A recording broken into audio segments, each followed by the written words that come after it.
के पीछे क्या सियासत चल रही है, यह जानने के लिए देखिए आज की बात रजत जी के साथ।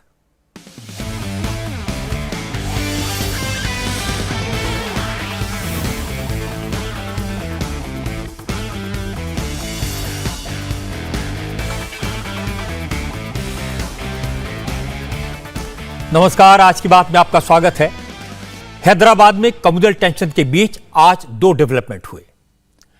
पैगंबर मोहम्मद साहब के बारे में गैर जिम्मेदाराना बयानबाजी करने वाले राजा सिंह आज फिर सलाखों के पीछे पहुंच गए और सिर तन से जुदा के नारे लगाने वाले अब्दाहू कशफ को जमानत पर छोड़ दिया गया।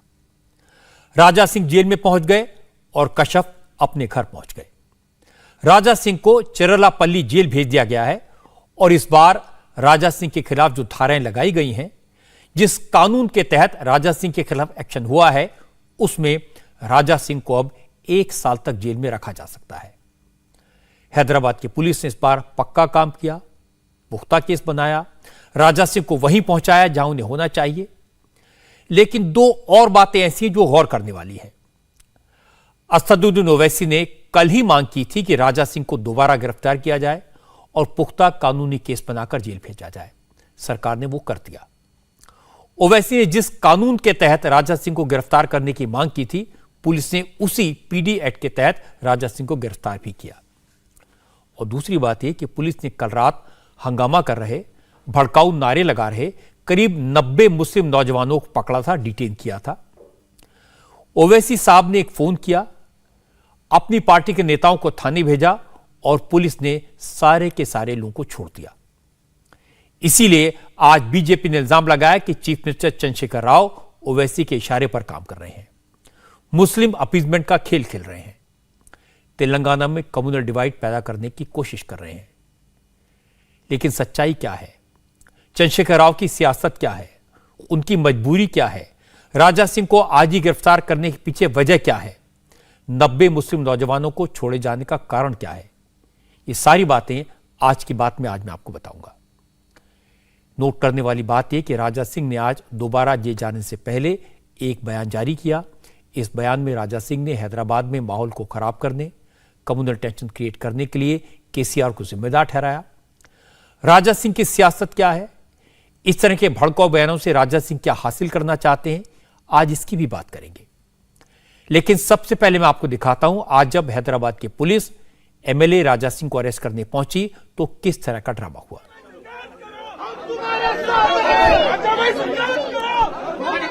जिस वक्त पुलिस राजा सिंह को अरेस्ट करने पहुंची, उस वक्त राजा सिंह शान से अपने ऑफिस में बैठे थे। पुलिस के 2 अफसरों को राजा सिंह ने अंदर बुलाया, बैठाया, पानी पिलाया, चाय के लिए पूछा और फिर यह पूछा क्यों आए हैं।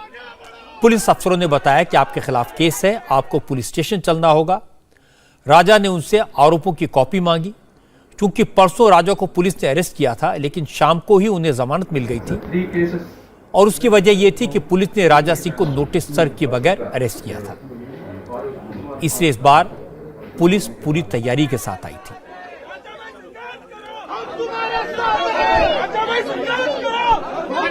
गिरफ्तारी से पहले राजा सिंह को पुलिस अफसरों ने बाकायदा यह पढ़कर सुनाया कि उन्हें किन किन मामलों में, किन किन धाराओं के तहत गिरफ्तार किया जा रहा है और इसके बाद दोपहर करीब 3:30 बजे उन्हें अरेस्ट कर लिया गया। राजा सिंह को लेकर पुलिस पहले मंगलहाट पुलिस स्टेशन पहुंची, राजा सिंह के खिलाफ राउडी शीट खोली और उन्हें प्रिवेंटिव डिटेंशन एक्ट में अरेस्ट किया गया। पीडी एक्ट उन आरोपियों पर लगाया जाता है जिनके बारे में पुलिस का मानना यह होता है कि वो आदतन ट्रबल मेकर हैं, समाज के लिए खतरा पैदा करते हैं, डेंजरस हैं। ऐसे ही लोगों पर पीडी एक्ट लगाया जाता है। इस एक्ट के तहत गिरफ्तार किए गए आरोपी को 1 साल तक प्रिवेंटिव कस्टडी में रखा जा सकता है और उसे कोर्ट में पेश करने की जरूरत नहीं होती।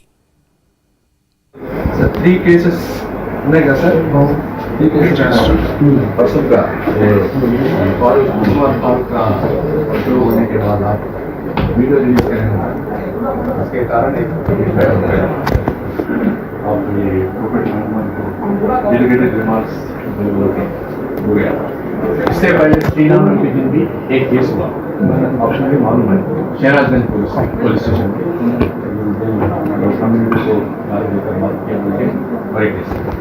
और इसके पहले सर उत्तर प्रदेश इलेक्शन हुआ ना सर फेब्रुवरी, उसमें मूड कैसे तो आपके कैसे सर?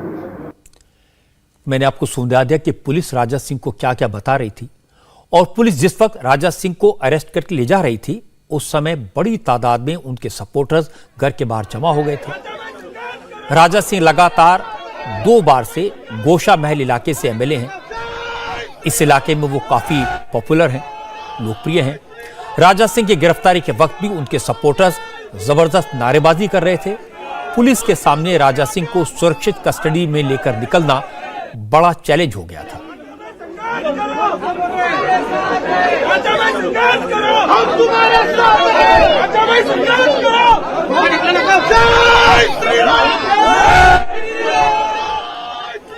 पुलिस स्टेशन में तमाम कानूनी प्रोसेस पूरा करने के बाद राजा सिंह को जब जेल ले जाया गया तो सुरक्षा के कड़े इंतजाम थे।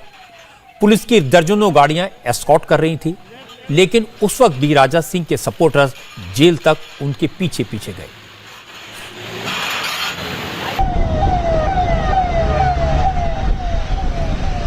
वैसे राजा सिंह को पहले इस बात का अंदाजा था कि तेलंगाना सरकार उन्हें गिरफ्तार करेगी, इसलिए राजा सिंह ने गिरफ्तारी से पहले ही एक वीडियो बनाया था जिसमें राजा सिंह ने कहा उनकी गिरफ्तारी को तेलंगाना के मुख्यमंत्री के चंद्रशेखर राव ने ईगो का इशू बना दिया है।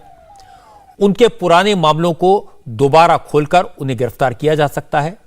हालांकि इसके साथ ही राजा सिंह ने तेलंगाना सरकार को चैलेंज करते हुए कहा था कि वो डरने वाले नहीं हैं, और इसके बाद राजा सिंह ने पैगंबर साहब को लेकर जो भड़काने वाली बातें कही उसको धर्म युद्ध का नाम देने की कोशिश की, हिंदुओं के स्वाभिमान से जोड़ने की कोशिश की। राजा सिंह ने कहा कि उन्हें पूरा यकीन है इस धर्म युद्ध में हर हिंदू उनके साथ है।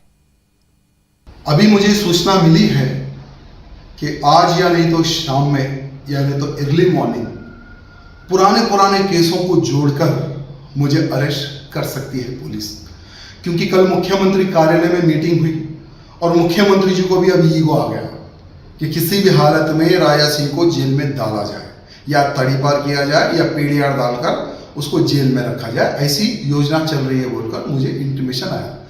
तो मैं मुख्यमंत्री जी को बताना चाहूँगा, ना हम गोली से डरते हैं, ना हम फांसी से डरते हैं, और ना ही हम जेल से डरते हैं। धर्म युद्ध है, कोई हमारे भगवान को गाली दे ये हमें बर्दाश्त नहीं, और जो धर्म को ललकारेगा, जिस भाषा में वो समझेगा उस भाषा में राजा सिंह नहीं भारत का हर वो हिंदू हर वो दुश्मन को जवाब देगा। असल में राजा सिंह को परसों जब कोर्ट ने जमानत पर छोड़ा था तो ये शर्त लगाई थी कि वो किसी तरह की बयानबाजी नहीं करेंगे, मीडिया से बात नहीं करेंगे, लेकिन राजा सिंह ने यही काम किया। वीडियो बनाया, उसे जारी भी कर दिया। पुलिस ने आज उन्हें जिन आरोपों में गिरफ्तार किया उसमें जमानत की शर्तों को तोड़ने का भी इल्जाम है। आज गिरफ्तारी से पहले जारी किए गए अपनी वीडियो में राजा सिंह ने कहा कि हैदराबाद में तनाव वो नहीं बल्कि ओवैसी की पार्टी के लोग पैदा कर रहे हैं। राजा सिंह ने कहा कि सारे विवाद की जड़ केसीआर के बेटे तेलंगाना के अर्बन डेवलपमेंट मिनिस्टर केटीआर है। रिस्क लेकर आपके सामने आ रहा हूं क्योंकि कोर्ट का आदेश था कि मीडिया को अटेंड नहीं करना है, लेकिन वातावरण देखकर मुझे मजबूरन आज आना पड़ा। आज तेलंगाना में कम्युनल वायलेंस होने का रीजन क्या है मैं आपको बताने की कोशिश करता हूं।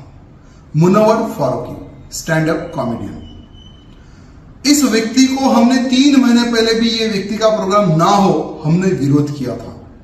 वो समय पर पुलिस के सहयोग से कार्यक्रम कैंसिल हुआ। उसके बाद में मुनव्वर फारूकी जो हमारे तेलंगाना राज्य के जो मुख्यमंत्री है उनका बेटा है केटी रामाराव, जो कि म्युनिसिपल मिनिस्टर है। वो केटी रामाराव से ट्विटर के माध्यम से संपर्क करता है और कहता है कि मुझे हैदराबाद में कार्यक्रम करना है। तो केटीआर साहब वो किसी भगवान को नहीं मानते, वो एक नास्तिक है।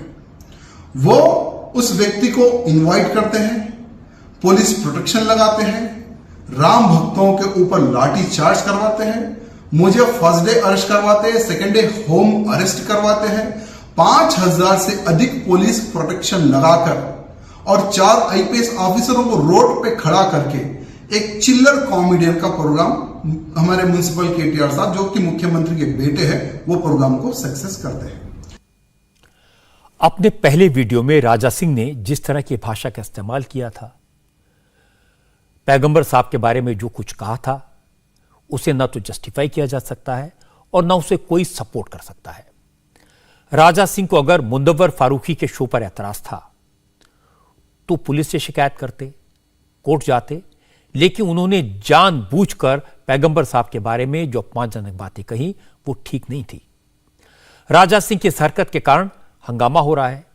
अब फिर सिर तन से जुदा के नारे लग रहे हैं। राजा सिंह तो फिर से जेल में पहुंच गए, लेकिन हिंसा करने वाले, हंगामा करने वाले, सिर तन से जुदा के नारे लगाने वालों को पुलिस ने रात में ही छोड़ दिया। असल में कल रात से माहौल बनाया जा रहा था।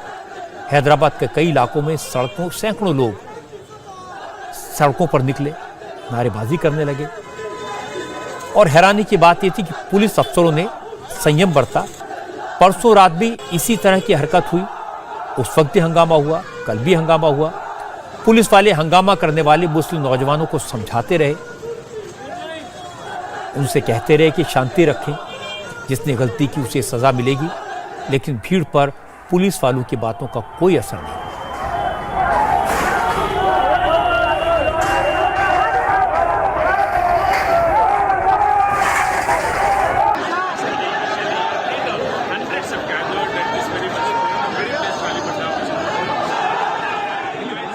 गंगा जमुना तहजीब उसका इसके लिए फेमस है, उसके ऊपर ये बहुत बड़ा दाग है, जो इसका स्टेटमेंट है बहुत बड़ा दाग है। आप सब लोग इतना रात को इतना आप कितने दिल का तकलीफ हो रहा है, हमको अभी महसूस हो रहा है कि इतना रात को इतने सभी लोग आके ये प्रोटेस्ट कर रहे हैं, हम भी उसमें आपके साथ हैं। तो इसलिए आप जितने भी पीसफुल प्रोटेस्ट कर रहे हैं, हम उसमें कभी रोक टोक कभी नहीं किया कि सुबह भी आप कर रहे हो, बल्कि वो प्रोटेस्ट के लिए आपको परमिशन लेना था, कुछ भी करना था, बट आप कुछ नहीं लिया बिकॉज वो दिल की तकलीफ था। हमारा सेल्फ प्रोटेस्ट नहीं है साहब, ये हमारे सबका प्रोटेस्ट है, बोले साहब, सबका प्रोटेस्ट परमिशन लेंगे साहब, बिल्कुल बिल्कुल बोले साहब, सबका प्रोटेस्ट है, तो सबका प्रोटेस्ट है, इसीलिए आपका साथ दिया, अभी भी देंगे साथ में, अभी आपको यही रिक्वेस्ट है हमारा साथ। पुलिस वाले बहुत अच्छे से बात कर रहे थे, लगातार कोशिश कर रहे थे हालात ठीक रहे, मामला आगे ना बढ़े, लेकिन पुलिस की कोशिश कामयाब नहीं हुई। 22 अगस्त को जिस दिन राजा सिंह ने वीडियो जारी किया था, उसी दिन से पुलिस अलर्ट थी। 22 की रात को हंगामा शुरू हो गया था। उस वक्त मुस्लिम पुलिस अफसरों ने भी सड़क पर उतरे नौजवानों से अपील की थी, लेकिन कोई असर नहीं हुआ।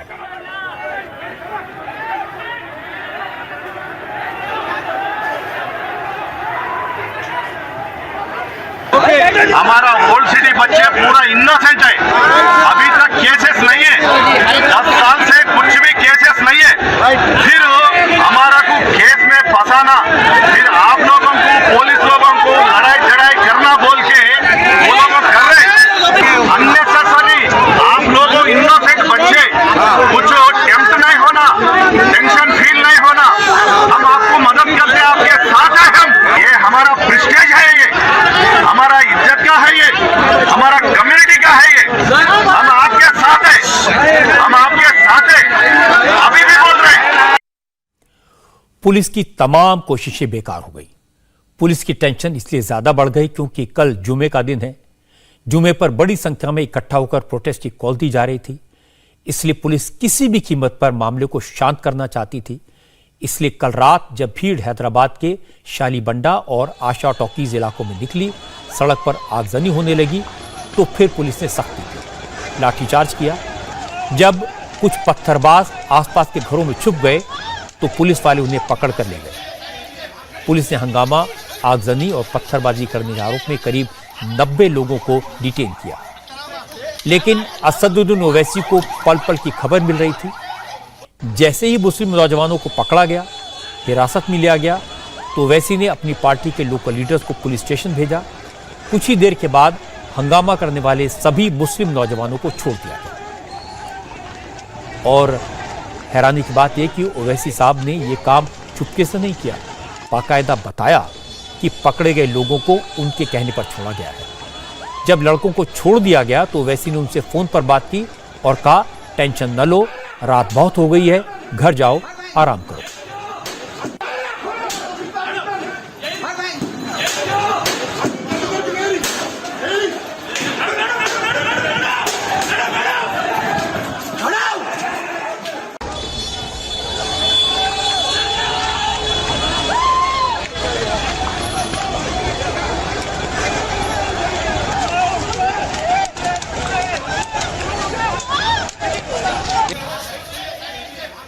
घर का दरवाजा तोड़ के हम उनको मार लेके ये वो है ना गनशन मतीन भी है ना, तीन भी है ना उसमें, जी हाँ मतीन भी इरफान रियाज भी है ना, जी हाँ एहतेशाम और इंतजाम में चलिए जी। और भाई बहुत बुरा हुआ, वो मालूम होते कि मैं मुजफ्फर को बोला जी और जो आके मुजफ्फर कोऑपरेटर साहब और समस्त कोऑपरेटर साहब आके हम लोग रिहा करे और आपका बहुत बहुत शुक्रिया जज़ाकल्लाह। अब जाओ 1:30 बजे, सुबह 1:30 बजे अब जाओ घर में, परेशान होंगे जी इंशाल्लाह मुजफ्फर समझ लिया कि आप घर पे छोड़ देंगे। जी अच्छी बात है साहब, शुक्रिया साहब। आराम से रहो, परेशान रखो, इंशाल्लाह मालूम होते कि हम हरकत में आए और ये नहीं होना था वो। जी साहब आप जाइए, घर को जाइए, आराम करिए। जी अच्छी बात है साहब, शुक्रिया जज़ाकल्लाह साहब। हाँ, घर वाले परेशान होंगे, आपके जाइए। जी, अच्छी। ओके, शुक्रिया साहब, जज़ाकल्लाह। फतेह दरवाजे से शालीबंडा खादीपुरा के एक मकान में पुलिस जबरन घुसकर जो है दरवाज़ा तोड़कर वहाँ के मकान में रहने वाले 4 बच्चों को गिरफ्तार करके कंचनबाग पुलिस स्टेशन में लेकर आकर महरूस की थी। जैसे ही इसकी इत्तला नकीब मिल्लत आली जनाब अलहाज बैरिस्टर असदुद्दीन अवैसी साहब को मिली, नकीब मिल्लत आली जनाब बैरिस्टर असदुद्दीन अवैसी साहब सदर कुल हिंद मजलिस इत्तेहादुल मुस्लिमीन रुकन पार्लियामेंट ने मुझको और मेरे साथी कॉरपोरेटर मुजफ्फर साहब को हिदायत दी कि फौरी जो है यहाँ पर कंचनबाग पुलिस स्टेशन पहुँचे और इन महरूस बेकसूर बच्चों को जो है रिहा करवाने के लिए। तो आकर यहाँ पर जो है एडिशनल डीसीपी आनंद साहब से जो है हमने नुमाइंदगी की और जो है बैरिस्टर असदुद्दीन अवैसी साहब ने खुद रास्त तौर पर डीसीपी से बात करते हुए इन जो है ना बेकसूर बच्चों को यहाँ की रिहाई अमल में जो है अमल में लाई। हैदराबाद पुलिस ने सिर तन से जुदा करने का नारा लगाने वाले सैयद अब्दाहू कशफ को भी गिरफ्तार किया था। अब्दाहू कशफ पहले असदुद्दीन ओवैसी की मीडिया टीम में था, लेकिन अब वो खुद को सोशल मीडिया इन्फ्लुएंसर कहता है। सैयद कशफ वो पहला शख्स था जिसने राजा सिंह के मामले में सबसे पहले पुलिस स्टेशन का घेराव किया था और सिर तन से जुदा के नारे लगाए थे। लेकिन हैरानी की बात यह कि आज कशफ को भी जमानत मिल गई।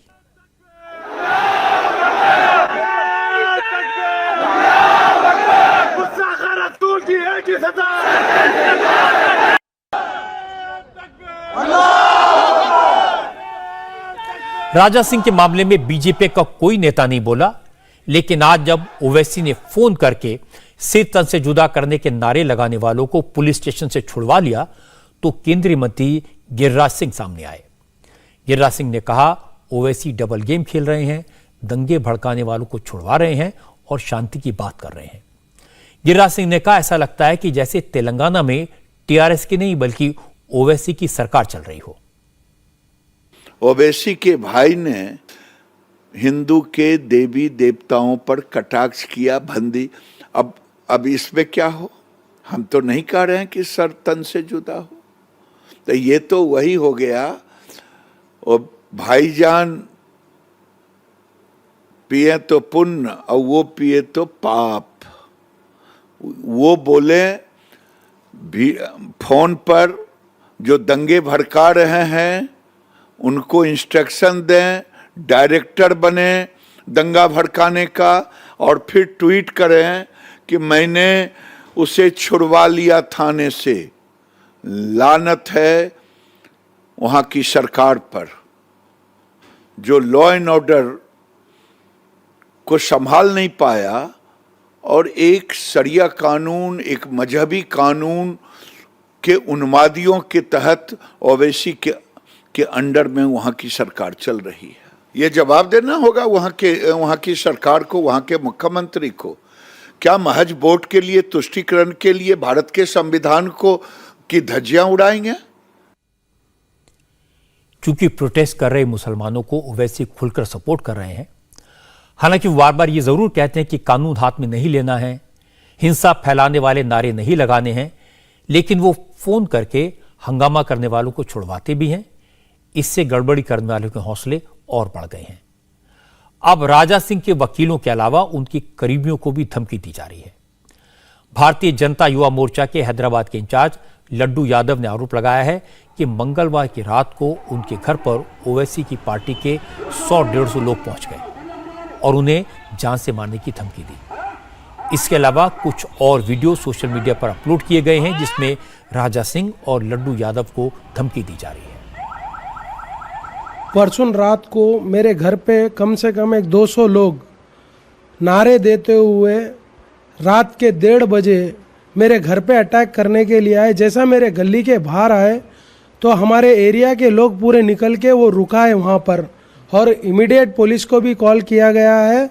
और उसी रात को हमारे घर पर डीसीपी यहाँ के जो आईपीएस है उन्होंने भी पहुँचे हैं, उन्होंने भी जायज़ा लिए हैं और वीडियो फुटेज सब कुछ दे दिया गया है। और ख़ास बात यह है कि हैदराबाद में वीडियो डाल के लड्डू यादव को छोड़ेंगे नहीं, जो भी हिंदुत्व के लिए काम कर रहा राजा सिंह को छोड़ेंगे नहीं, ऐसा वीडियो डाल के आ रहे हैं हमारे घर पे एमआईएम के कार्यकर्ता।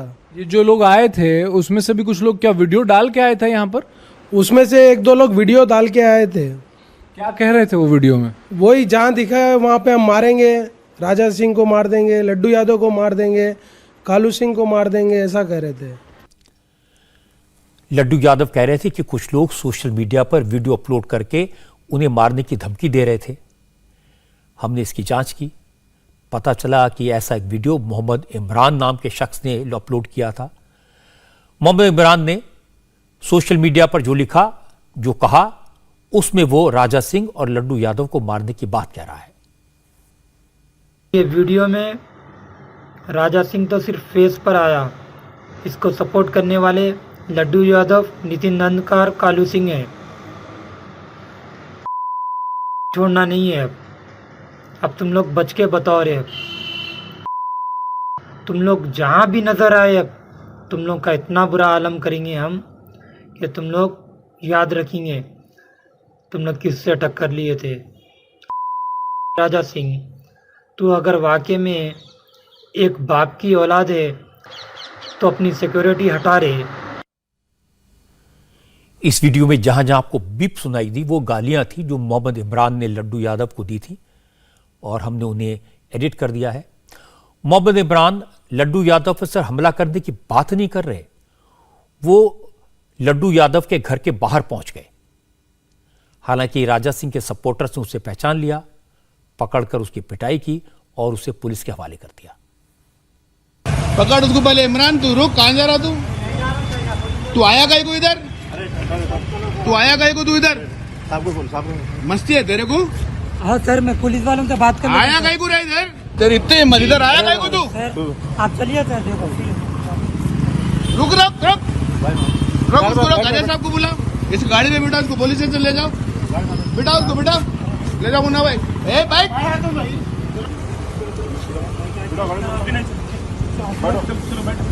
गाय को आया फिर आपका वलीम हो रहा है। मैं बोल रहा हूँ, गाय को आया तू इधर? बात सुनिए, आप मेरी बात सुनिए। आया गाय को? बताइए कहीं को आया? वो कहीं को है? पूरी पब्लिक बोलो। आप तेरे को होश नहीं है? गाय को आया? होश नहीं है की बात क्या है सर?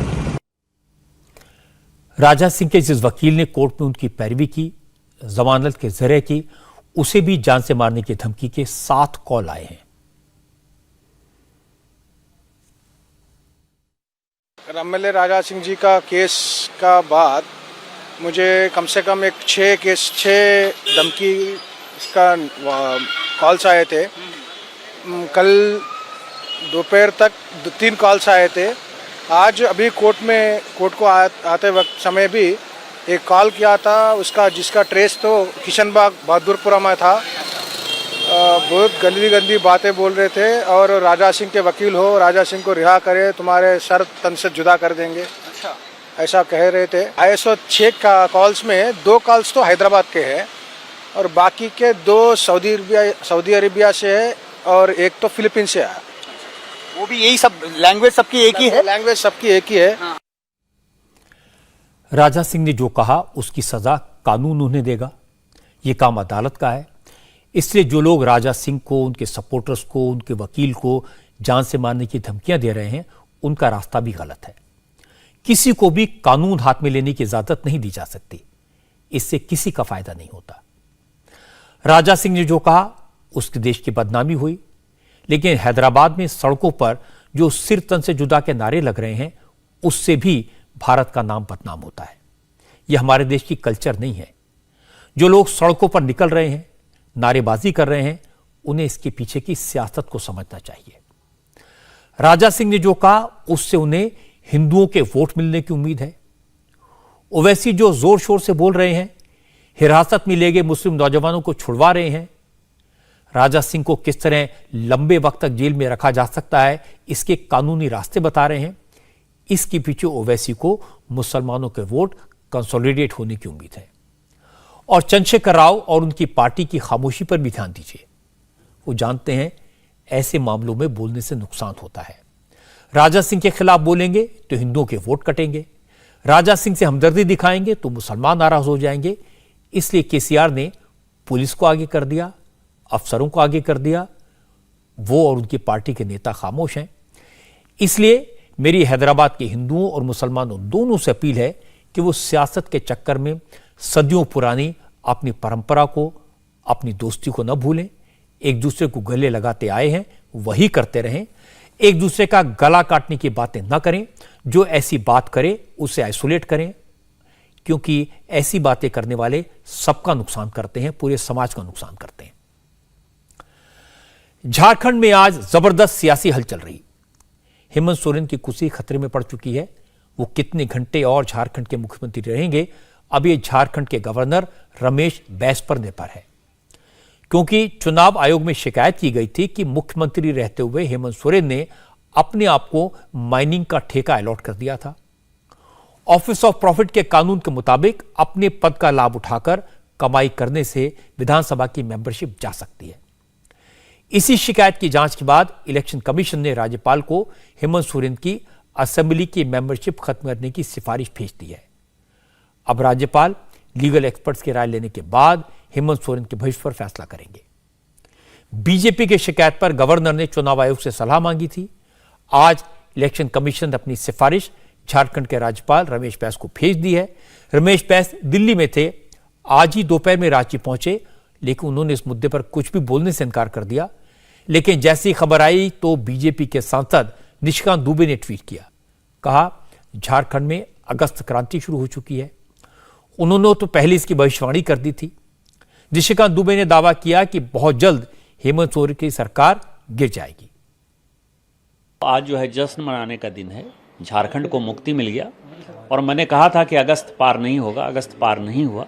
आज 25 अगस्त है, अभी और भी 7 दिन है। 7 दिन में मुझे लगता है कि झारखंड में और भी बहुत बड़ा परिवर्तन होने वाला है। नैतिकता का तकाजा ये है कि मिड टर्म पोल की तरफ जो है हेमंत सोरेन को जाना चाहिए, असेंबली डिजॉल्व होना चाहिए और 81 की 81 विधानसभा में चुनाव होना चाहिए। भारतीय जनता पार्टी ये कह रही है कि ट्रांसफर पोस्टिंग, बालू गिट्टी दारू का जमाना गया, मिड डे मील स्कीम का जमाना गया, दलालों का जमाना गया, कल AK-47 जिस तरह से पकड़ाया है। और आपके लिए बेहतर यह है कि पिछले 3 साल में आपने जो झारखंड को लूटा है और आपको लगता है कि ये लूट हमारे लिए जेन्युइन है, तो जनता, डेमोक्रेसी में जनता की अदालत ही ये फैसला करती है। इसलिए हमको और आपको दोनों को जनता के बीच में जाना चाहिए। निशिकांत दुबे के दावे पर झारखंड मुक्ति मोर्चे ने फौरन सवाल उठाए। जेएमएम के प्रवक्ता सुप्रियो भट्टाचार्य ने पूछा, अगर चुनाव आयोग ने सीलबंद लिफाफे में अपनी रिपोर्ट भेजी है तो इसकी जानकारी निशिकांत दुबे को कैसे हो गई? उन पर तो क्रिमिनल केस चलना चाहिए। ये फर्जीवाड़े है। चुनाव आयोग यदि संवैधानिक संस्था है तो उसका सीलबंद रिपोर्ट किसी सांसद के पास कैसे आ सकता है? ये बहुत आपत्तिजनक है और हम लोग इसका कंडेम करते हैं। क्या चुनाव आयोग की संवैधानिकता आज खतरे में है?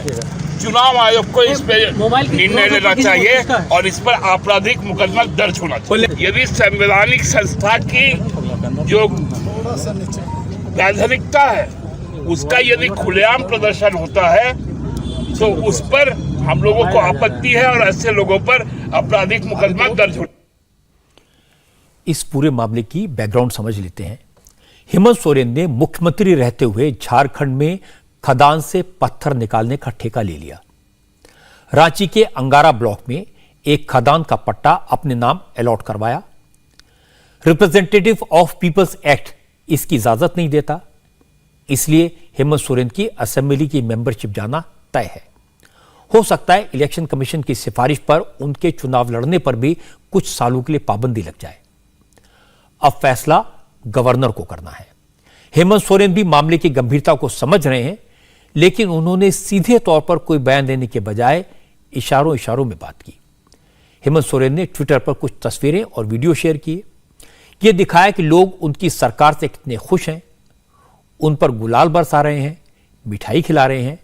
हेमंत सोरेन ने बीजेपी का नाम लिए बगैर लिखा कि संवैधानिक संस्थाओं को खरीद लोगे मगर जनता का सपोर्ट कैसे हासिल करोगे।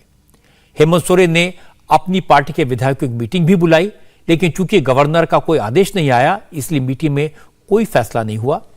कांग्रेस के विधायकों की भी आज मीटिंग हुई। कांग्रेस के नेताओं का दावा है कि जो भी होगा देखा जाएगा। कांग्रेस हेमंत सोरेन के साथ थी, हेमंत सोरेन के साथ ही रहेगी।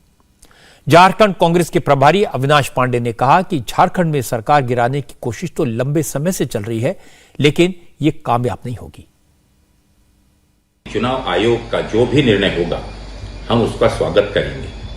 हालांकि ये भी बात उसी से छुपी नहीं है कि जिस दिन से झारखंड में महागठबंधन की सरकार बनी है उस दिन से भारतीय जनता पार्टी हर प्रकार के तिकड़म और हथकंडे अपनाकर वहां की सरकार को कमजोर करने में और विस्थापित करने का सतत प्रयत्न कर रही है। चाहे वो संवैधानिक संस्थाओं का दुरुपयोग क्यों न हो, ईडी, सीबीआई, अन्य सभी संस्थाएं जो भी संवैधानिक हैं उसके माध्यम से एक जैसी परेशानियों खड़ी कर वहां के जितने भी विकासात्मक कार्यक्रम हैं उसमें अड़चने ला रही है। मैं इस चीज को कहना चाहूंगा कि निर्णय के बाद तत्पश्चात हमारे गठबंधन के जितने भी महत्वपूर्ण घटक हैं उन सभी घटक दलों के साथ में हम चर्चा करेंगे और आगे की रणनीति बनाएंगे। इसमें जो भी हमारे बड़े घटक हैं निश्चित रूप से हम चाहेंगे कि वो घटक के सभी सदस्यों को सम्मानपूर्वक तरीके से लेकर आगे आने वाले समय में जनता से जो हमने 5 साल सेवा करने का वादा किया था उसे हम पूरा करने में तत्पर हैं, संकल्पित हैं। कांग्रेस के नेता कुछ भी कहे, लेकिन मामला भास से निकल चुका है। माइनिंग घोटाले में आईएएस पूजा सिंघल पहले से ही जेल में है। कल ईडी ने पूजा सिंघल के करीबी प्रेम प्रकाश को भी अरेस्ट कर लिया। हालांकि इस मामले में हेमंत सोरेन के खिलाफ केस की सुनवाई पर सुप्रीम कोर्ट ने रोक लगाई हुई है, लेकिन इलेक्शन कमीशन की सिफारिश से हेमंत सोरेन का गणित गड़बड़ा सकता है। वैसे विधानसभा में हेमंत सोरेन की सरकार के पास अच्छा खासा बहुमत है। 82 मेंबर वाली असेंबली में झारखंड मुक्ति मोर्चा, कांग्रेस, आरजेडी और सीपीआई एमएल की मदद से हेमंत सोरेन की सरकार के पास 50 से ज्यादा विधायकों का सपोर्ट है। लेकिन अगर हेमंत सोरेन की विधानसभा की मेंबरशिप चली जाती है तो उनके लिए मुख्यमंत्री बने रहना मुश्किल हो जाएगा। बीजेपी भी जानती है कि सरकार का गिरना मुश्किल है। चर्चा यह कि हेमंत सोरेन वही करेंगे जो बिहार में एक जमाने में लालू यादव ने किया था। वो भी अपनी वाइफ कल्पना सोरेन को चीफ मिनिस्टर बना सकते हैं। नहीं, बीजेपी तो अब आज से आंदोलन में चली गई। भ्रष्टाचार के आधार पर आपकी सदस्यता चली गई तो हमारे कार्यकर्ता तो अब जगह जगह जाएंगे कैंपेन करने के लिए। हम तो जनता के बीच में जाएंगे ना। जब भी चुनाव होगा हम चुनाव की तैयारी कर रहे हैं, लेकिन उनके पास तो विकल्प, मैंने कहा ना, विकल्प तो उनके पास, कल्पना सोरेन तो बहुत बड़ी विकल्प है। वो उनके पास प्रेम प्रकाश जो AK-47 के साथ पकड़ाया है वो भी विकल्प है उनके पास। तो वो जिस भी विकल्प के साथ जाना है, और कांग्रेस जैसी पार्टी उनको समर्थन दे रही है क्योंकि उसके यहां तो उपनेता बलात्कारी है और भी कई एक लोग जो है भ्रष्टाचारी है। तो भ्रष्टाचार की गंगोत्री, बलात्कारियों की गंगोत्री जो है, जब कोई पार्टी होती है तो जिसको समर्थन देना है समर्थन दे, जिसको मुख्यमंत्री बनाना है बनाए। भारतीय जनता पार्टी चुनाव में जाना चाहती है। यह बात सही है कि हेमंत सोरेन ने मुख्यमंत्री रहते हुए जिस तरह से माइनिंग के कॉन्ट्रैक्ट लिए उसकी वजह से उनकी असेंबली की मेंबरशिप जा सकती है, और यह भी लगता है कि वो अपनी जगह अपनी वाइफ को मुख्यमंत्री बना सकते हैं। कई दिन से इस बात की चर्चा थी कि हेमंत सोरेन बीजेपी के नेताओं के साथ कोई डील करने के चक्कर में है, लेकिन जब बात नहीं बनी तो उन्होंने कहना शुरू कर दिया कि बीजेपी उनकी सरकार को गिराने की कोशिश कर रही है।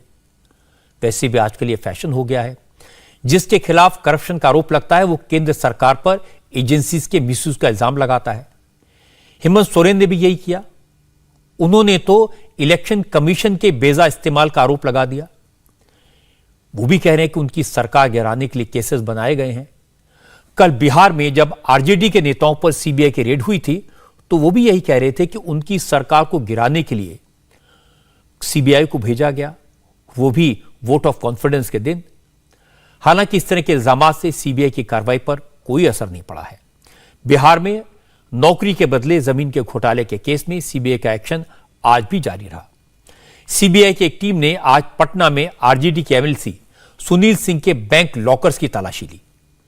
आज सुनील सिंह ने कहा उन्होंने सीबीआई के सारे सवालों के जवाब दे दिए हैं। सीबीआई को उनके घर से कुछ नहीं मिला। सुनील सिंह ने कहा कि पहले सीबीआई लालू यादव के पीछे पड़ी थी, अब सीबीआई को तेजस्वी के पीछे लगा दिया गया है। हमारा जिस फ्लैट में हम रहते हैं 20 सालों से, इसके फ्लैट का कागज है। दिल्ली में जो मैंने एक्सिस बैंक के लोन से जो मैंने फ्लैट खरीदा है उसका डॉक्यूमेंट ले गए, और जो मेरा पुश्तैनी संपत्ति है जो 70 वर्ष पुराना है उसका फोटोकॉपी ले गए। कुछ हमारा जो सिलीगुड़ी में 2 जमीन है उसका फोटोकॉपी ले गए, और LIC जो मेरा था लाइफ इंश्योरेंस का जो रसीद उसका टोटल कागज ले गए, और यही सब डॉक्यूमेंट ले गए हैं। और कुछ बिस्कोमान से रिलेटेड जो प्रोसीडिंग का कॉपी होता है वो सब ले गए, और जो कैश ले गए हैं 2,56,940 रुपया जो रिकवरी हुआ है। हम कभी लॉकर खुले भी नहीं है। आप हमारे वाइफ और हमारे बेटा को लेकर के जाइए, और जो भी आपको इन्फॉर्मेशन है कि मेरा पटना में कितना लॉकर है, और मैंने सुना है कि सुनील कुमार सिंह और वंदना सिंह के नाम पर जितने पटना में बैंक में लॉकर है सबको फ्रीज कर दिया गया है। वो लोग का अपना काम करने का तरीका है, वो लोग कर रहा था। हमसे जो सवाल कर रहा था जो मुझसे रिलेटेड था मैं जवाब देते रहा। जो कल्पना आधारित सवाल होता था हम बोले कि इसका हमको कोई जानकारी नहीं है। क्लियर सा बात है। कल सीबीआई ने आरजेडी के राज्यसभा सांसद अशफाक करीम के ठिकानों पर भी रेड की थी। अशफाक करीम मेडिकल कॉलेज चलाते हैं, लालू यादव के करीबी हैं। आज अशफाक करीम ने कहा उनका सारा कारोबार कानून के दायरे में रहकर चलता है, इसलिए उन्हें सीबीआई के छापों से कोई दिक्कत नहीं हुई। उन्होंने अधिकारियों के सभी सवालों के जवाब दे दिए। मैं लॉ अबाइडिंग आदमी हूं, मैं लॉ पर भरोसा करता हूं, जो लॉ कहता है उस हिसाब से काम करता हूं, और हमारा जो रिटर्न है वो रिटर्न हमने दे दिया। उन लोगों ने सारी चीजें देख ली, हमने कोऑपरेट किया। मुझे लगता है वो सेटिस्फाइड होकर के गए। इस पूरे पूछताछ कुछ नहीं हुई, सारे पेपर उन्होंने देखा। पूछताछ कुछ नहीं हुई, पेपर देखा, सारे पेपर की बात उन्होंने किया। लेकिन मेरी फीलिंग है कि वो पेपर से सेटिस्फाइड होकर के गए। कि किस कंसर्न में वो आए हैं ये हमसे उन्होंने नहीं कहा। आपने सुना, सीबीआई से न सुनील सिंह को दिक्कत हुई न अशफाक करीम को परेशानी हुई। सीबीआई की रेड्स ने सबसे ज्यादा नाराज किया तेजस्वी यादव को। आज जब तेजस्वी ने मीडिया से बात की तो उसमें यह बात दिखाई भी दी। तेजस्वी आज दस्तावेजों की मोटी सी फाइल लेकर आए थे। उनके साथ आरजेडी के कई बड़े नेता भी थे। तेजस्वी ने प्रेस कॉन्फ्रेंस में एक बड़ा सा स्क्रीन भी लगा रखा था। उन्होंने तमाम दस्तावेज दिखाकर दावा किया कि सीबीआई गुरुग्राम के जिस मॉल से उनके संबंध होने का दावा कर रही है, उनका स्टेक बता रही है, उससे उनका दूर दूर तक कोई नाता नहीं है। तेजस्वी ने कहा कि करप्शन से इस मामले का कोई लेना देना नहीं है। असल में बीजेपी की परेशानी बिहार में सत्ता जाने से है, इसलिए अब सीबीआई को लालू यादव के परिवार के पीछे लगा दिया गया है। वरना मंत्री पद छोड़ने के 13 साल के बाद रेड्स का क्या मतलब है? 18 मई 2022 को, यानी लगभग 14-15 साल हो गए, अब सीबीआई जागी है। समझ रहे हैं ना? 15 साल बाद जिनके यहां भी कल रेड पड़ा है, कोई भी हो, उनको यह बोला जा रहा है कि लालू जी से अगर संबंध रखोगे तो तुमको अरेस्ट कर लेंगे, और लालू जी को अभद्र गालियां दी जा रही है उनके सामने, और यह बोला जा रहा है हमको ऊपर से ऑर्डर है, ऊपर से ऑर्डर है, ऊपर से ऑर्डर है। और आप कुछ मीडिया हाउस ये भी चला रहे कि भाई 200 डीड मिला, 200 डीड मिला। कितने यहां रेड पड़ा पूरे देश भर में? लगभग 50 से ऊपर। मान लीजिए 50 से ऊपर। आप मीडिया के भाई एक होंगे, अगर हम आपके घर चलेंगे अभी तो आपके घरवा का कागज होगा कि नहीं होगा आपके पास? और 1 कट्टा में होगा, 2 कट्टा में होगा, 1 प्लॉट में होगा, 2 प्लॉट में आप घर बनाओगे तो 2 डीड होगा। तो अगर आप 50 भी कीजिएगा तो 100 डीड तो ऐसे ही हो गया। आई लोग गए कहां? मॉल में, वो भी भाजपा के मॉल में। वहां कितना बड़ा एकड़ जमीन होगा, कितना डीड होगा। और यह कहा जा रहा है कि ये तेजस्वी का, यानी लालू परिवार का 200 डीड पकड़ा रहे। किसको बेवकूफ बना रहे हो यार? हम चुनौती के साथ कर सकते हैं, कल जितना भी रेड पड़ा तेजस्वी का एक भी डीड नहीं पकड़ा गया, एक भी डीड नहीं पकड़ा गया है। क्या सीबीआई वालों के माँ बेटे नहीं है, उनका परिवार नहीं है? क्या वो हमेशा सीबीआई ऑफिसर रहेंगे? क्या वो रिटायर्ड नहीं होंगे? क्या सत्ता में हमेशा एक ही की सरकार रहेगी? क्या संदेश आप लोग देना चाहते हैं? तेजस्वी के पास कागजात थे। वो बड़े विश्वास के साथ बोले कि इस सारी रेड में जिन प्रॉपर्टीज की जांच हुई है उससे उनका कोई लेना देना नहीं है। जैसे ही तेजस्वी ने अपनी बात खत्म की, सुशील मोदी सामने आए। सुशील मोदी ने कहा कि तेजस्वी यादव इल्जाम तो बड़े बड़े लगा रहे हैं, लेकिन उन्होंने यह नहीं बताया कि 23 साल की उम्र में उनके पास 53 प्रॉपर्टीज कहां से आई, उनकी बेनामी प्रॉपर्टीज क्यों जब्त की गई। सीबीआई ने जो आरोप लगाए उनका तो आज तक इन्होंने जवाब नहीं दिया। सीबीआई ने यही ना एफआईआर दर्ज किया है कि नौकरी के बदले जमीन लिखवाई गई, और 1 दर्जन सबूत उन्होंने इकट्ठा किया है कि जिन लोगों को जबलपुर में, मुंबई में अलग अलग जोन के अंदर नौकरी दिलाई गई और कुछ दिनों के बाद उनके नौकरी के एवज में उनसे जमीन लिखवा ली गई। और उसी में एक व्यक्ति है हृदयानंद चौधरी, जो रेलवे के कर्मचारी थे, जिन्होंने 5 करोड़ से ज्यादा की अपनी पटना की प्रॉपर्टी दान कर दिया हेमा यादव को। तो उसका तो जवाब दिया नहीं इन्होंने। IRCTC घोटाले जिसमें राबड़ी देवी चार्जशीटेड है, तेजस्वी यादव चार्जशीटेड है, बेल पर है ये लोग। ये कह रहे हैं कि 5 साल हो गया, अभी तक कुछ नहीं हुआ। और नीतीश जी, ललन जी बार बार ये बयान दे रहे हैं कि 17 में हमने गठबंधन तोड़ा था, लेकिन 5 साल हो गए, कोई कार्रवाई तो हुई नहीं। इसका मतलब कि नीतीश जी चाहते हैं कि IRCTC घोटाले जिसमें ये लोग चार्जशीटेड हैं उसमें जल्द से जल्द कार्रवाई प्रारंभ हो। वो कल बयान दे रहे हैं कि जब मेरे मूंछ भी नहीं हुई थी मुझे, उस समय का केस मेरे पर दर्ज कर दिया गया। तो मैं जानना चाहता हूं कि जब आपको मूंछ नहीं हुई थी, उस समय जब कांति सिंह ने और रघुनाथ झा ने अपना 2 मंजिला मकान पटना और गोपालगंज का गिफ्ट कर दिया, तब तो आपने लेने से इनकार नहीं किया। ये नहीं कहा कि मुझे मूंछ नहीं हुई है, मैं क्यों लूंगा गिफ्ट आप में। आप 23 साल की उम्र में 53 संपत्ति के मालिक बन गए, तो उसका जवाब तो आपने नहीं दिया कि बिना कमाए, बिना नौकरी किए, बिना व्यापार किए आप 53 प्रॉपर्टी के मालिक कैसे बन गए। आपकी 1 दर्जन से ज्यादा संपत्ति को बेनामी एक्ट के तहत और जब्त कर लिया गया है, उसके बारे में तो कोई सफाई नहीं दी आपने। सुशील मोदी बिहार की राजनीति के पुराने खिलाड़ी हैं। वो एक जमाने से लालू यादव और उनके परिवार के बारे में खुलासे करते रहे हैं। आज भी जब तेजस्वी यादव ने दस्तावेज दिखाए तो लगा था कि उन पर लगे इल्जाम महज अटकलें हैं, उनमें कोई सच्चाई नहीं है। लेकिन सुशील मोदी ने जिन बयानों और जिन सबूतों का हवाला दिया, उससे उन्होंने नई फाइलें खोल दी, नया मसला खड़ा कर दिया और यह दिखाया कि यह मामला बेबुनियाद नहीं है। लेकिन प्रॉब्लम तेजस्वी यादव की नहीं है। राजनीति कहती है कि तेजस्वी पर जब जब करप्शन के इल्जाम लगेंगे तो मुश्किलें नीतीश कुमार की बढ़ेंगी। तेजस्वी तो आरोपों का चतुराई से जवाब दे देंगे, लेकिन नीतीश कुमार को अपनी क्लीन इमेज की चिंता होगी। अगर उनके डिप्टी चीफ मिनिस्टर के खिलाफ कोई केस बनता है, जांच होती है, तो मुख्यमंत्री नीतीश कुमार उसे कैसे हैंडल करेंगे, करप्शन के इल्जाम को कैसे बदलेंगे। लेकिन भ्रष्टाचार के इल्जाम को ट्विस्ट कैसे देना है, यह टेक्निक नीतीश कुमार अरविंद केजरीवाल से सीख सकते हैं। शराब घोटाले में दिल्ली के deputy chief minister Manish Sisodia पर गिरफ्तारी की तलवार लटकी हुई है। लेकिन हैरानी की बात यह कि चर्चा शराब घोटाले के बजाय विधायकों की खरीद फरोख्त पर हो रही है। केजरीवाल ने आज फिर इल्जाम लगाया कि बीजेपी उनकी पार्टी के 40 विधायकों को तोड़ने की कोशिश कर रही है। आम आदमी पार्टी के हर एमएलए को 20 करोड़ का ऑफर दिया गया। केजरीवाल ने आज दिल्ली में अपनी पार्टी के विधायकों की मीटिंग बुलाई और उसी वक्त यह दावा किया गया कि आम आदमी पार्टी के कुछ विधायकों से संपर्क नहीं हो पा रहा, उनके फोन नॉट रीचेबल हैं।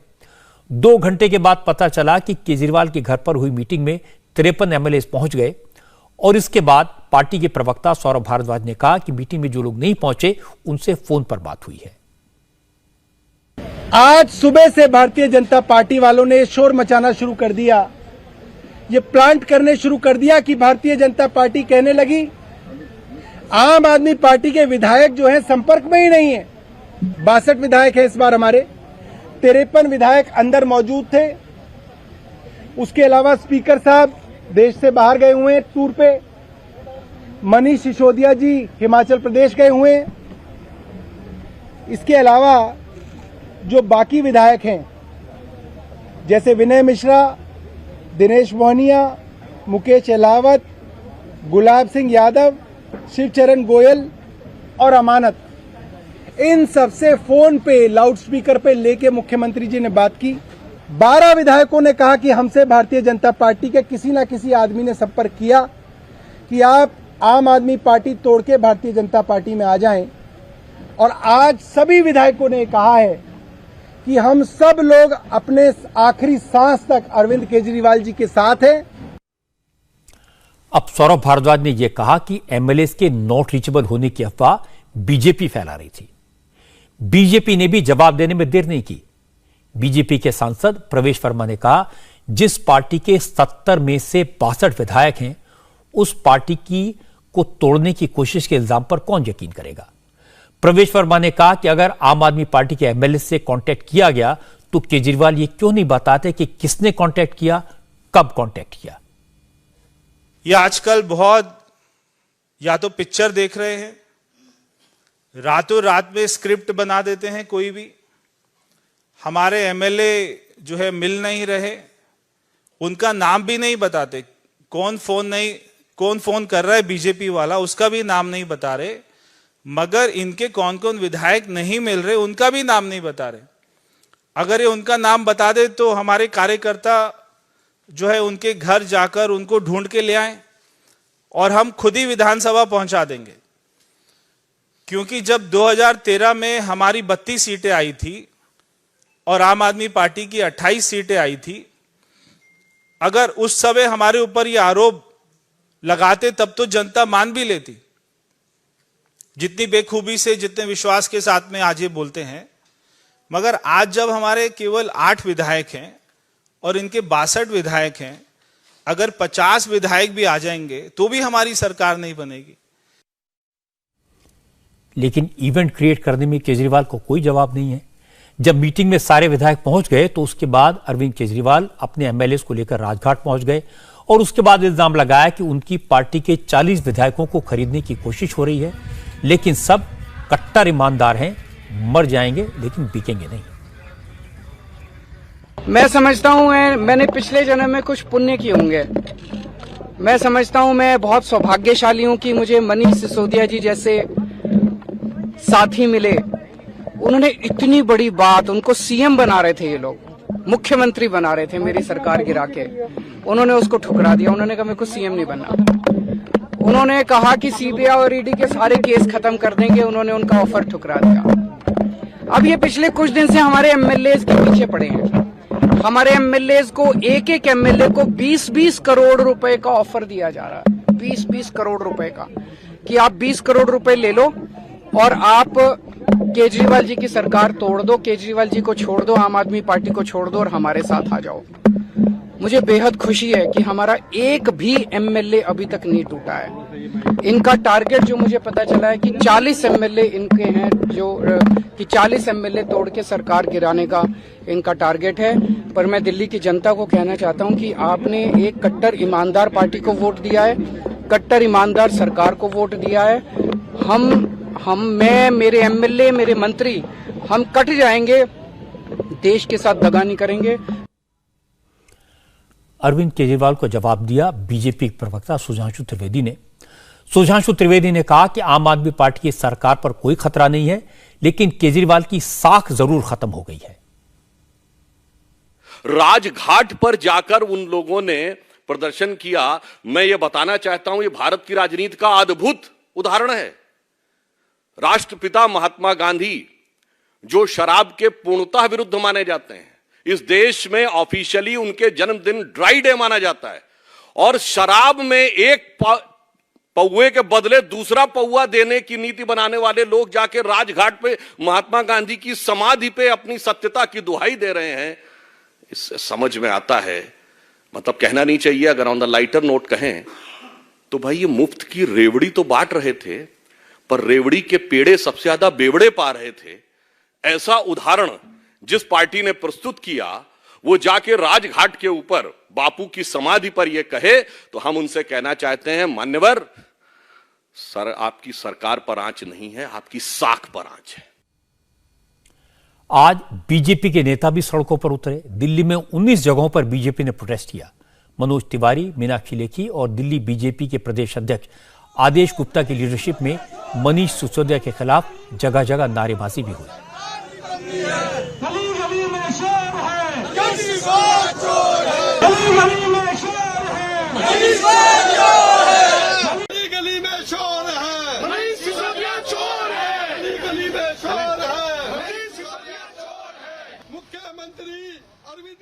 तो वो शोले का बहुत फेमस एक डायलॉग है, जब वो जय वीरू की शादी के लिए बात करने जाते हैं मौसी से,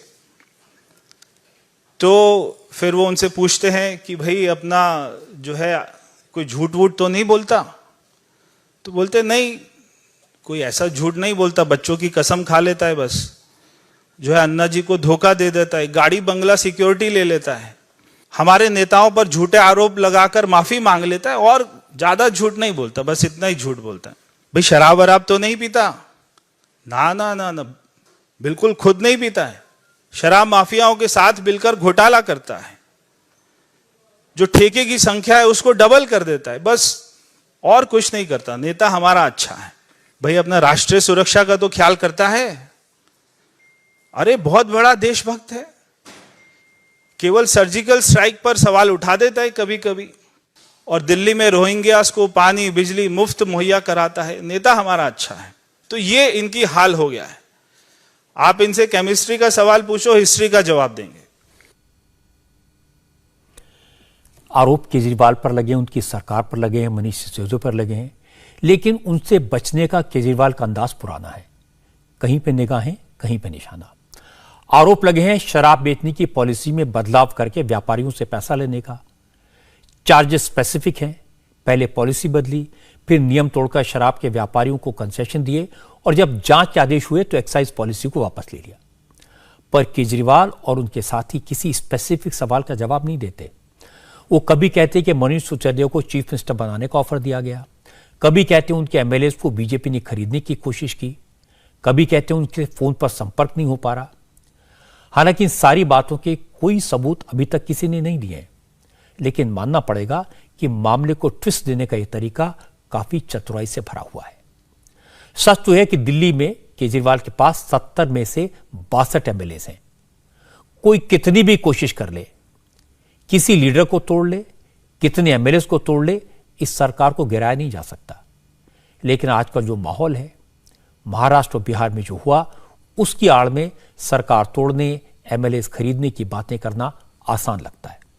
इसीलिए केजरीवाल ने इस लाइन को पकड़ा है, लेकिन जनता इस पर भरोसा करेगी, यह मुश्किल लगता है। अब मैं आपको बताता हूं कि गोवा में बीजेपी नेता सोनाली फोगाट की मौत को लेकर आज क्या खुलासा हुआ। सोनाली फोगाट के शव की प्राइमरी पोस्टमार्टम रिपोर्ट से पता चला कि उनके शरीर पर चोट के कई गहरे निशान थे। पोस्टमार्टम रिपोर्ट से पता चला कि सोनाली के चेहरे पर किसी भारी चीज से हमला किया गया था। चूंकि सोनाली का चेहरा नीला पड़ गया था, शरीर फूल गया था, यह आशंका भी है कि उन्हें जहर दिया गया, इसलिए सोनाली का विसरा को प्रिजर्व कर लिया गया है। पोस्टमार्टम रिपोर्ट आने के बाद पुलिस ने सोनाली फोगाट की हत्या का केस दर्ज कर लिया है। सोनाली के परिवार वालों ने सोनाली के पीए सुधीर सांगवान और सुखविंदर वासी पर हत्या का शक जताया था, इसलिए पुलिस ने दोनों को डिटेन कर लिया है और दोनों से पूछताछ की जा रही है। कल उसके रिलेटिव्स, उसके भाई और अन्य रिलेटिव्स आए, उनके स्टेटमेंट वगैरह रिकॉर्ड हुए। आज उन्होंने फॉर्मल कंप्लेंट दी है, जिस पर मर्डर का मुकदमा 302/34 FIR नंबर है इसका 134/22 पुलिस स्टेशन अंजना में दर्ज करके तफ्तीश शुरू कर दी गई है। डिसीज्ड के ब्रदर ने बताया कि उसका जो साथी पीए सुधीर सांगवान और उसका दोस्त सुखविंदर ने उसको काफ़ी दिनों से कुछ उसके खाने वगैरह में मिला रहा था और उनको शक है कि उसकी हत्या की गई है, और उन्हीं के स्टेटमेंट पर ये मर्डर का मुकदमा दर्ज किया गया है। सोनाली फोगाट के भाई रिंकू ढाका का कहना है कि सोनाली का गोवा आने का कोई प्लान नहीं था। उनके पीए सुधीर सांगवान और सहयोगी सुखविंदर उन्हें प्लानिंग के तहत गोवा ले गए। सोनाली के भाई ने कहा कि पुलिस उन्हें पूरा सपोर्ट कर रही है। पोस्टमार्टम रिपोर्ट आने के बाद अब उनका शक यकीन में बदल गया है कि उनकी बहन की हत्या की गई थी। पोस्टमार्टम की रिपोर्ट ये है सर, ये सर। बिल्कुल सर, दिखाएं। क्या क्या आया है? इसमें बॉडी इंजर्ड है, पूरी बॉडी इंजर्ड है और चोट के निशान है बॉडी पे। कल रात को डीएसपी जालवी सर हमसे मिले थे, हमसे मुलाकात की और उन्होंने कमिटमेंट किया था अगर आपकी बहन के साथ कोई नाइंसाफी हुई है तो हम आपके साथ पूरा कोऑपरेट करेंगे। वो लोग कौन थे? वो मैंने पहले भी रिटर्न में दे रखे हैं, उनके पीए सुधीर सांगवान और सुखविंदर सिंह और सुधीर सांगवान जी। सोनाली फोगाट की मौत शॉकिंग है। सोनाली का परिवार पहले दिन से ही हत्या की आशंका जता रहा था।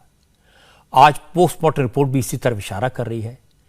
इस मामले में अगर जरा भी सच्चाई है तो उसकी गहराई से जांच होनी चाहिए और किसी भी तरह के अटकलें लगाने से पहले जांच की पूरी होने का इंतजार करना चाहिए। अब मैं आपको बताता हूं सुप्रीम कोर्ट के दो अहम फैसलों के बारे में। एक फैसला पेगासस जासूसी कांड को लेकर है। इसे लेकर करीब 3 साल पहले केंद्र सरकार से सवाल उठे थे। उसे लेकर आज कोर्ट में कई बातें क्लियर हुई।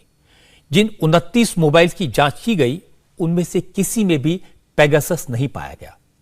सुप्रीम कोर्ट ने आरोपों की जांच के लिए जो टेक्निकल कमेटी बनाई थी उसकी रिपोर्ट में यह दावा किया गया है, कमेटी की रिपोर्ट में कहा गया है कि 29 मोबाइल्स में से किसी में भी पेगासस स्पाईवेयर नहीं मिला है। 5 मोबाइल्स में मेलवेयर पाया गया है लेकिन वो पेगासस नहीं है।